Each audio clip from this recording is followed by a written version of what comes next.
Welcome to Lore Legends, a subset of lore episodes that explore the strange tales we whisper in the dark. So if you're ready, let's begin.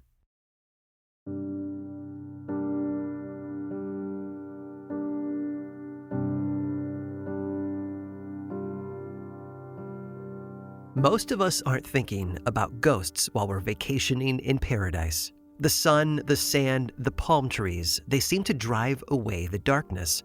And when we're stretched out on a beach, the only spirit that comes to mind are the ones that are poured into a coconut, complete with a little umbrella sticking out. Because, after all, how can heaven be haunted? As I'm sure you know, though, there are just as many lost souls in paradise as there are anywhere else. Take, for example, the Bahamas.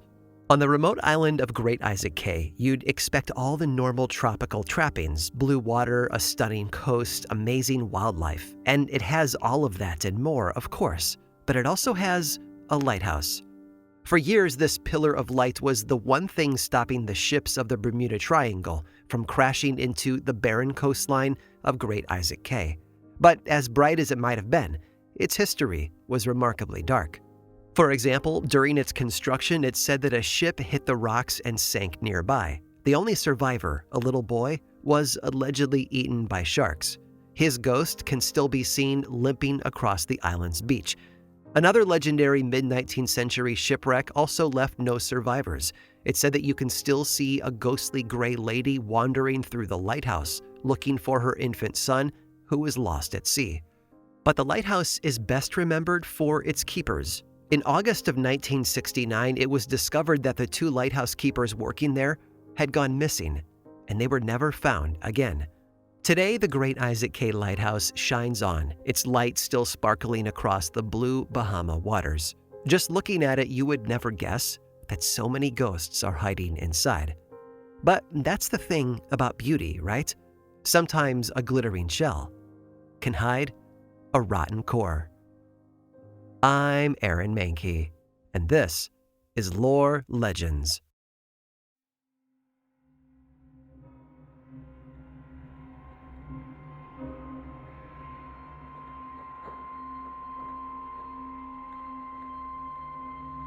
Just north of the Mexican border, San Diego is the jewel of the West Coast. With year-round temperate weather and world-class beaches, it's considered to be one of the most beautiful cities in America. But San Diego hasn't always been San Diego. It went through a lot to become the city it is today. That said, people have lived there much longer than you might assume. Even though we might think of California as a newer state than those on the East Coast, that couldn't be further from the truth. In fact, throughout human history, it's almost always served as someone's home. The area was first settled by the native Kumeyaay over 13,000 years ago. They've gone down as some of the best ecological land managers in American history, too, doing incredible work to keep the land around modern-day San Diego healthy. Europeans didn't arrive until the mid-16th century, when a Portuguese explorer landed in San Diego's harbor. According to his own personal diary, most of the natives there fled from them, but he and his crew gave presents to the three that stayed to meet them. Relations would, of course, not always be so cordial. 200 years after Europe made contact, Spain established its very first military fort on the shores of what would one day become San Diego. But the initial group of Spaniards didn't last very long, their numbers decimated by disease and starvation. This experience would characterize Spain's first few years on the shores of Southern California, difficult with high turnover rates. They were forced to learn the same lesson that so many settlers had learned before them. Beautiful land, even paradise, can still be hard to tame. Even though San Diego saw significant population growth in the early 1800s, its settlers never rose above 600. Luckily for Mexico, they had many more troops than that. And so in 1822, Mexico took control of San Diego, ruling it for the next 24 years. It doesn't seem to matter who was holding the power, though. San Diego never became an easy place to live. During Mexican rule, the settlement experienced a huge smallpox outbreak. Then they were looted by the local native tribes. The population fell drastically throughout the years as the people were picked off by tragedy, which meant that they didn't have much of a defense when the Mexican-American War came to their front doorstep. After 2 long years of war, the United States signed the Treaty of Guadalupe Hidalgo in 1848, freeing San Diego from Mexican rule. Within a couple of years, the city was reincorporated into the nation once again. Thankfully, after the war, San Diego was granted a reprieve from disaster. By 1870, over 2,300 people called San Diego home, and the gold rush of 1889 brought in thousands more. By 1940, the population had reached 200,000. Today, San Diego is one of the most beautiful cities in California. Its Spanish soldiers and gold miners have since been replaced by herds of sea lions and hordes of influencers. But still, a little bit of darkness remains. The slice of paradise that we see today wasn't always a utopia. In fact, for most of its history, it wasn't even close. Looking at it now, it's hard to imagine that it was once plagued by constant death. But for many years, that was the reality of living in San Diego. And as we all know, when a city has gone through so much, that mark tends to stay, staining the very fabric of its reality. And it's a stain that not even the brightest sunshine could ever bleach away.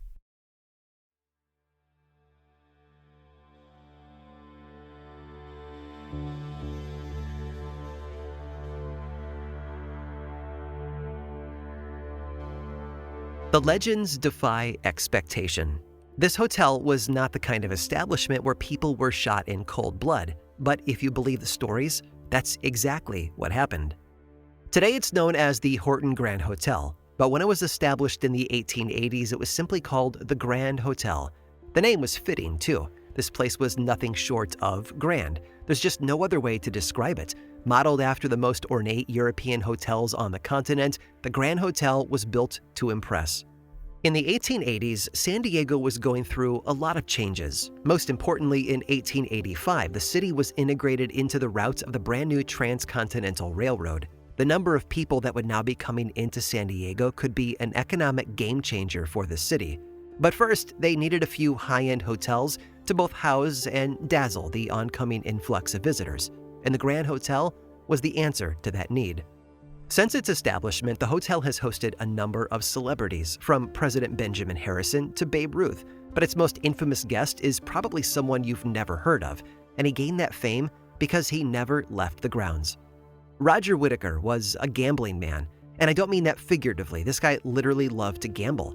For Roger, there was nothing better than having a cup of scotch in one hand and a set of cards in the other.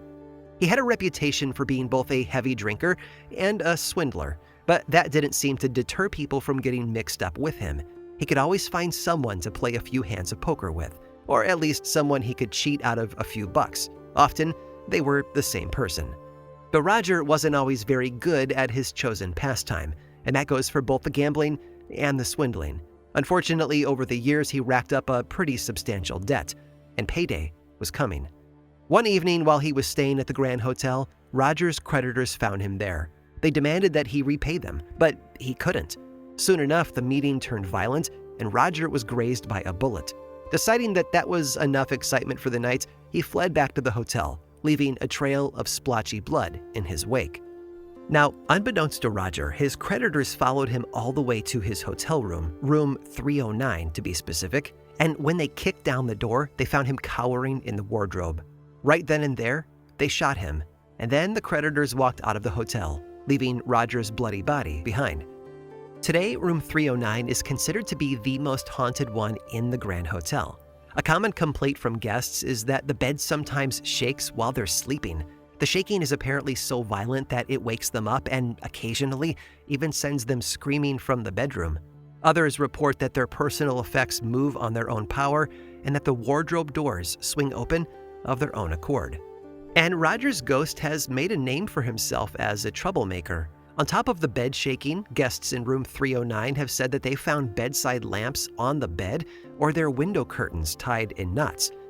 We can't say if Roger was a practical jokester while he was alive, but we can say that he was kind of a sleazeball, and that doesn't appear to have changed even in the afterlife. Women have reported feeling ghostly arms try to hug them, and guests in room 309 can often hear loud, invisible poker games throughout the night, complete with the sounds of shuffling cards.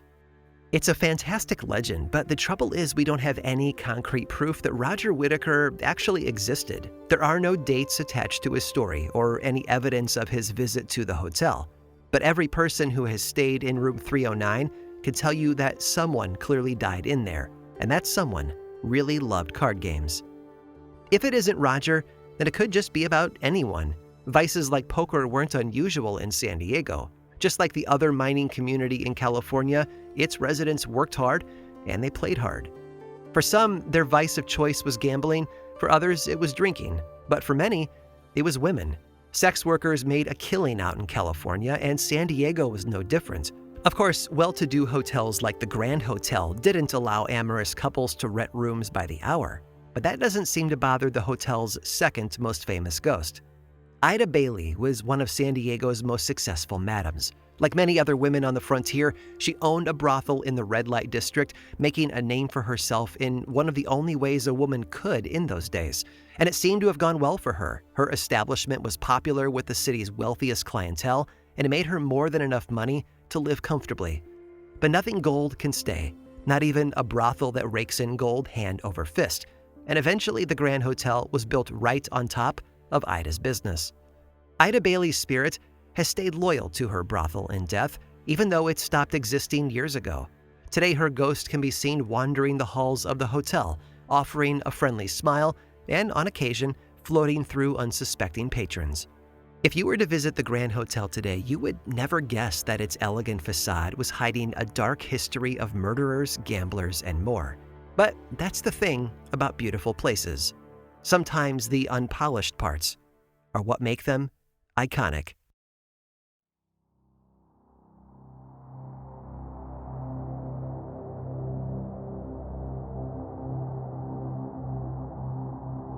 Yankee Jim didn't really like these new crime policies in California. They were much too hard on criminals like him. The rule of law was on the rise in the not-so-Wild West. Mining camps were turning into towns, and those towns were employing sheriffs.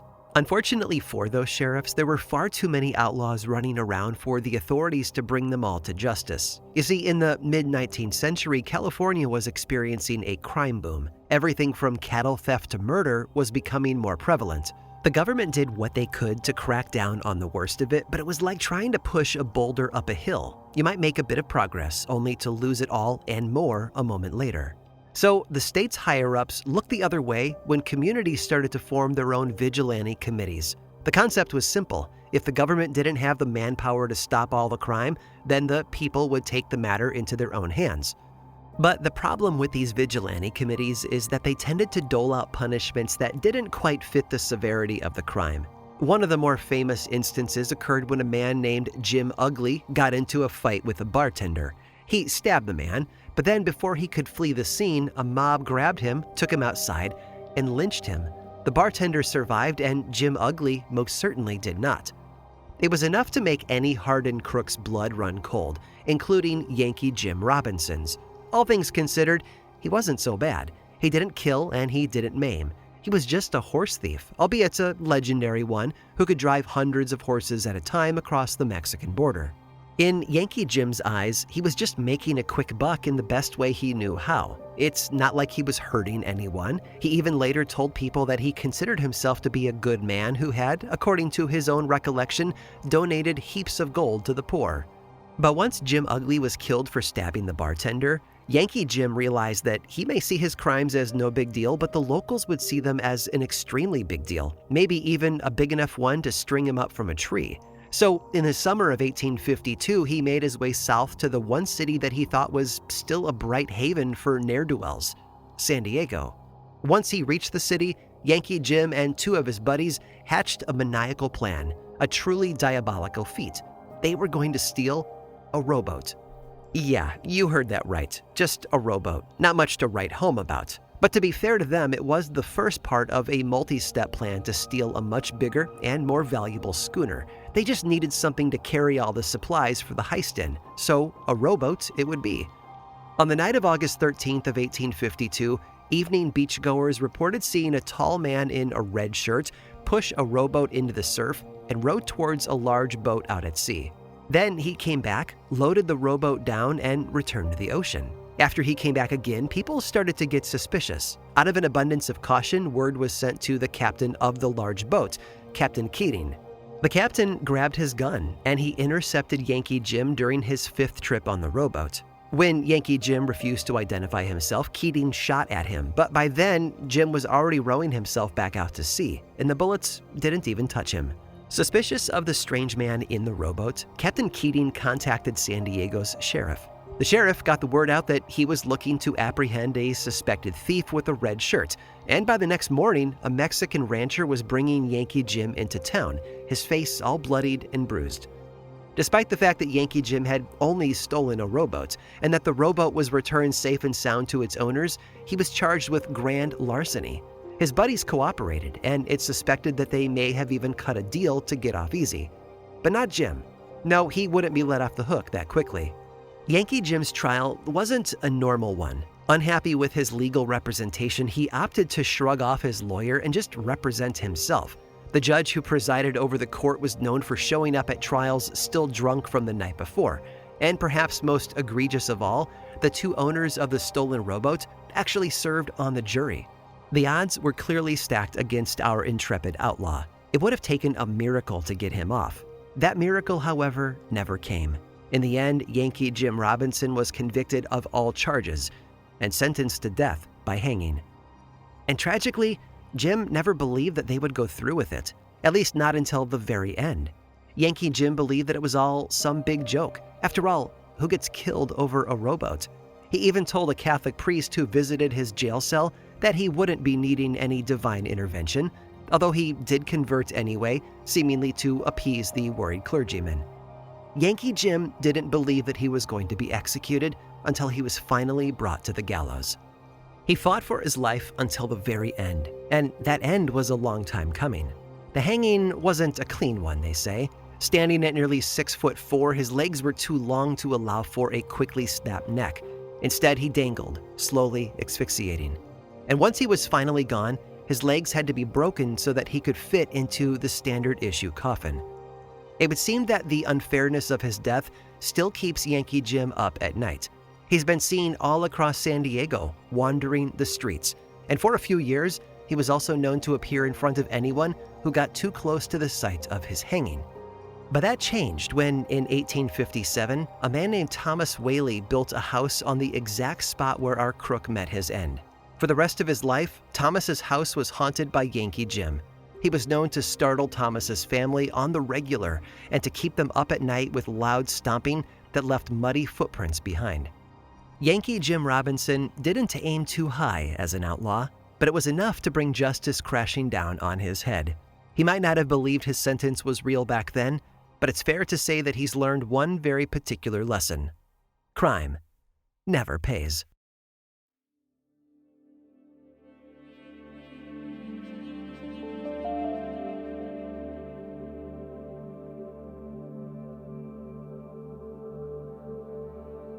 If you were to interview Yankee Jim today, he would say that he was unfairly executed. And here's the thing, he might actually be right. And look, I'm not going to get into cruel and unusual punishment here. I'm not a lawyer and I don't have the tools to tell you why his punishment didn't fit his crime. But I will address another problem in 19th century California's criminal system, the recycling of outlaw nicknames. California's settlers were not the most creative people when it came to naming their state's crooks. They called James Robinson Yankee Jim, but they also used that title for another guy named James Knowlton. That's right, there were two Yankee Jims, and the latter was a known murderer. And so when Yankee Jim Robinson arrived in San Diego, rumors started circulating about him, except they assumed that it was the killer James Knowlton who had come to town. Unfortunately for our Yankee Jim, James Knowlton wasn't well liked in San Diego. Only a year or two before, he had joined a group of escaped convicts who terrorized the streets of the city. The chaos of that outlaw invasion is actually what made San Diego crack down hard on crime, unbeknownst, of course, to Yankee Jim Robinson, who had thought that San Diego was still a bastion of crookedness. During James Robinson's trial, the local bartender told the city's residents that the man on trial was the Yankee Jim, the one who had murdered their fellow miners and looted their pocketbooks only a short while before. Soon, the news had spread so far that it was picked up by the newspapers. And do you know who happens to read newspapers? Jurists, of course. Suddenly, Yankee Jim wasn't on trial for the minor crime of stealing a rowboat. The entire town had decided that he was there to answer for his alleged previous crimes. those that had been committed by a man who shared his nickname. And answer for them he did. He paid the ultimate price for sins that he truly did not commit.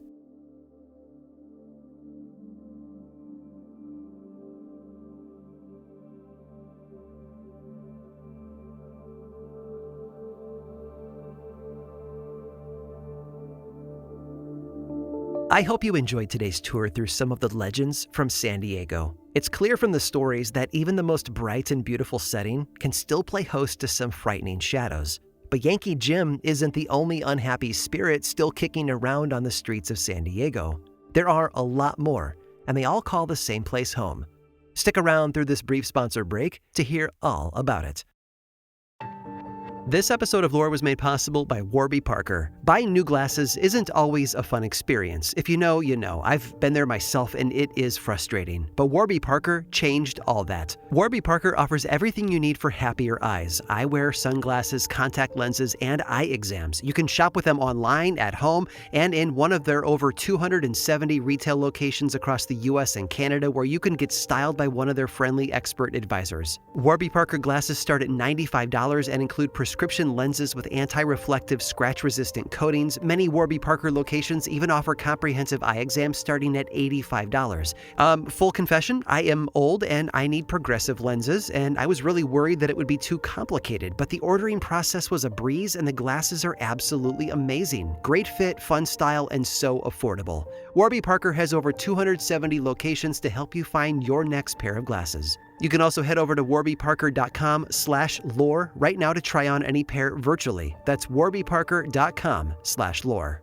This episode was also made possible by Acorns Early. Who do you think kids trust the most to teach them about money? Their parents, their teachers, or Taylor Swift? Sorry, Taylor, but 81% of kids actually said their parents. No pressure, right? Well, April is Financial Literacy Month, which makes it the perfect time to start teaching your kids the value of money, and Acorns Early makes it easy with their Smart Money app and debit card for kids. Acorns Early's Chore Tracker teaches kids that hard work pays off. Just set up tasks in the app, set a payment amount, and tick the chores off when it's done.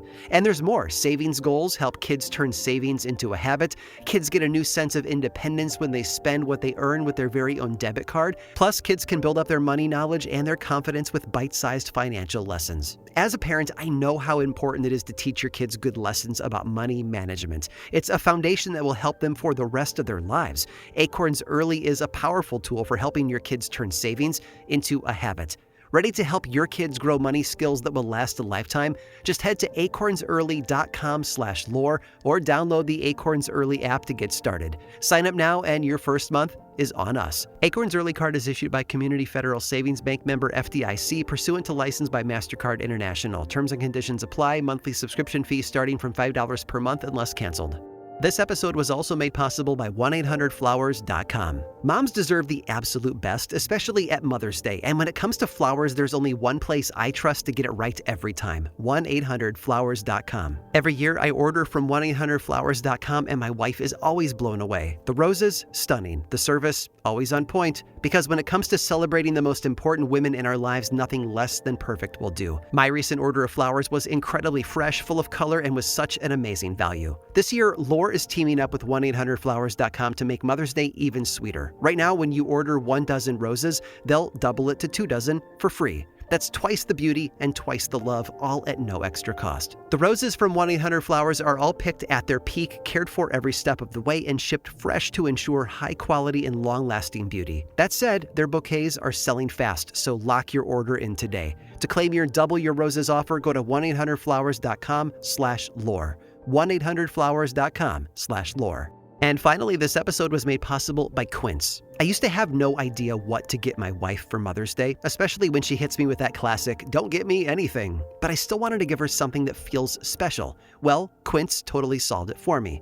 Everything is high quality, feels super thoughtful, and is actually affordable. Now I don't overthink it, I just go to Quince.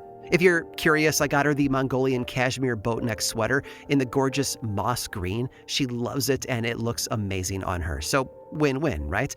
Quince has everything your wardrobe needs, like cashmere sweaters from $50, 14-karat gold jewelry, Italian leather bags, fragrances, and more. And the best part? All Quince items are priced 50 to 80% less than similar brands. And by partnering directly with top factories, Quince cuts out the cost of the middleman and passes the savings on to us. Quince only works with factories that use safe, ethical, and responsible manufacturing practices and premium fabrics and finishes. I love that. Thoughtful, timeless, totally her. Shop Mother's Day at Quince. Go to quince.com/lore for 365-day returns plus free shipping on your order. That's QUINCE.com/lore to get free shipping and 365-day returns. Quince.com/lore.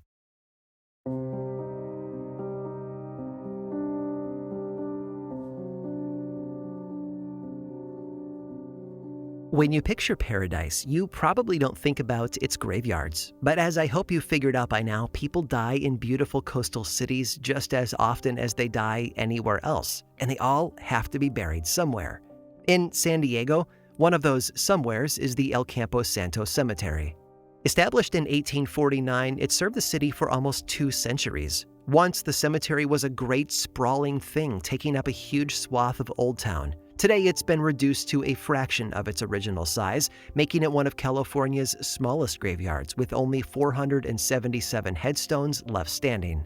But even small spaces can host a lot of ghosts, especially if so many of their graves were disturbed, and they were. As the city grew, bodies were dug up and moved to other parts of town.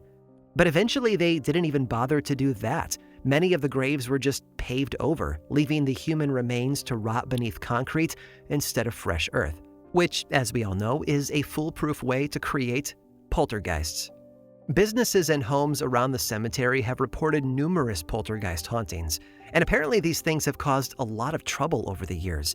There have been multiple instances of unexplained disruptions in the electric grid. Lights flicker, appliances turn on and off, and car alarms are triggered for no reason. It's almost as if the spirits of Elcampo Santo are calling out, "We're still here." Cemetery visitors frequently report intense cold spots. These temperature drops can get significant too, with some likening the feeling to suddenly walking through a freezer. And it seems that people aren't the only ones who are frozen, because those who park their cars near the cemetery often have a hard time starting their engines again. And of course, there have been the sightings. Most who have reported seeing ghosts inside the cemetery say that they're dressed in 19th century garb. They float around, or sometimes even above, the headstones, moving in a macabre dance. One of the more famous ghosts is actually our old friend, Yankee Jim, but there have been many others as well.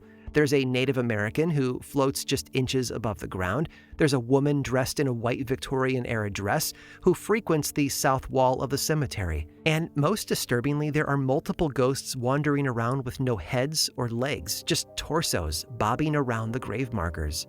As you might imagine, living next to all of this can range from mildly inconvenient to downright horrifying. And so in the mid-90s, the local residents decided that they had had enough. They banded together and they hired a priest to perform an exorcism. But of course, they knew that a simple divine banishment alone wouldn't do the trick. After all, so many people's resting places had been upturned, their spirits wouldn't move on so easily. But luck was on their side. Around the same time as the exorcism was happening, investigators discovered 38 graves hidden under the cemetery's paved parking lot. Residents deduced that no one could be happy spending an eternity forgotten under rows of minivans, and so they hatched a plan. They created memorial plates for each and every lost grave. Today, they are still placed there along the cemetery walls, telling visitors about the recently discovered bodies. And it seems to have worked. Well, sort of. The neighborhood's number of haunted hijinks have gone down significantly. It seems that most of the dead have taken the appeasement positively and moved on to a better place.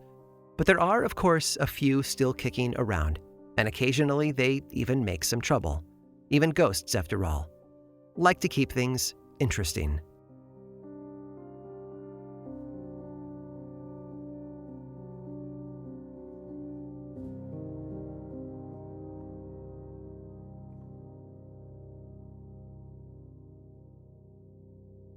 This episode of Lore Legends was produced by me, Aaron Mahnke, with writing by Alex Robinson and research by Jamie Vargas. Don't like hearing the ads? I've got a solution for you. There's a paid version of Lore on Apple Podcasts and Patreon that is 100% ad-free. Plus, subscribers there also get weekly mini episodes that we call Lore Bites. It's a bargain for all of that ad-free storytelling and a great way to support this show and the team behind it.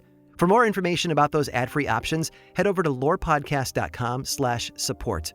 Lore is, of course, more than just a podcast. There's the book series available in bookstores and online, and 2 seasons of the television show on Amazon Prime. Information about all of that and more is available over at lorepodcast.com. And you can also follow this show on various social media platforms like Blue Sky and YouTube. Just search for Lore Podcast, all one word, and then click that follow button. And when you do, say hi.